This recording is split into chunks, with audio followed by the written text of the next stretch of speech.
Hi, it's Mine Crypto here. I hope we're having a wonderful morning, afternoon, evening, wherever you are in the world. Remember, this isn't financial advice. Always do your own research.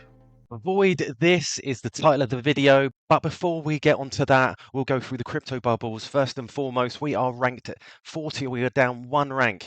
We're currently sitting at $102, market cap of 1.23 billion and 11.67 million in the last 24 hours. We are down 0.1% in the hour, up 0.1% in the day, down 6.5 in the week, and down 2.2% in the month. And it's looking rather mixed today after the weekend. It is what it is. If you're a long-term holder, this really shouldn't bother you in the slightest. Now, I saw this tweet from construction trader ETH, and I thought it was quite poignant.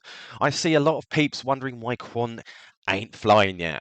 Know what you hold, and once you truly understand Quant, you will understand why. Just be glad you're getting more time to accumulate this bad boy before it starts its one-way flight. Now, I found this very, very poignant because it's part of my message as well. And it's the importance of investment horizons. First, you need to set your investment horizon to the plan of your goals. So create a plan of execution, whether that's 5 years, 10 years, or even longer. That's simply your investment horizon. When you know your time frame for investing, you also need to consider how comfortable you are with the risk element associated with that particular element. And in this case, it's quant.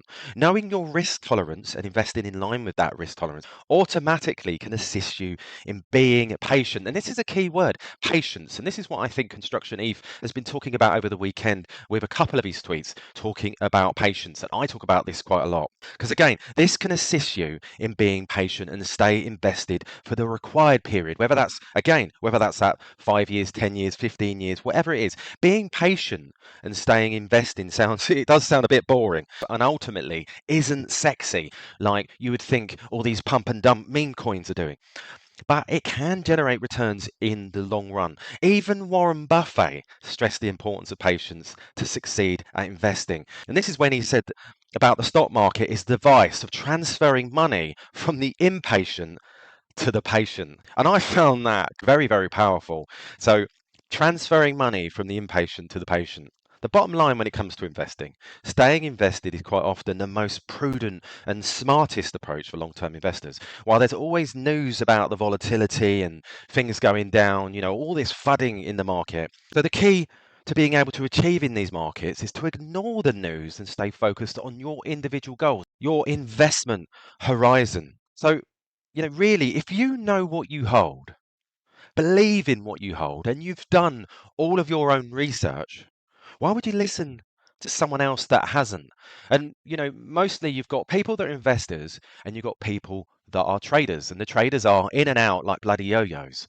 Whereas an investor is a long-term holder. So really keeping your nose in the game and looking at the news and seeing what's happening, rather than looking at these small micro developments that's affecting your emotions. It's far better just to keep dipping in, but not being an emotional. If you've got, a 5, 10 year plan, then really, micro news that's coming out shouldn't really bother you. What you're looking for is big news, stuff that will be detrimental to its future gains. And remember, none of this is financial advice. I'm not a financial advisor.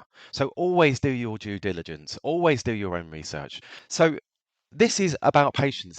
Patience is a virtue, and we have to remain within that virtue, being the best possible version of ourselves in that situation. And if you could say, what is the best possible version of yourself when being patient? And that's not to listen to the FUD that comes into the market. The way I like to describe this, if you think of where you are now, the version of you who you are now, and the ideal version of that person that is patient, that's what you need to get to. And you need to look at the gap between where you are now and where that person is, that patient person, which is calm and relaxed.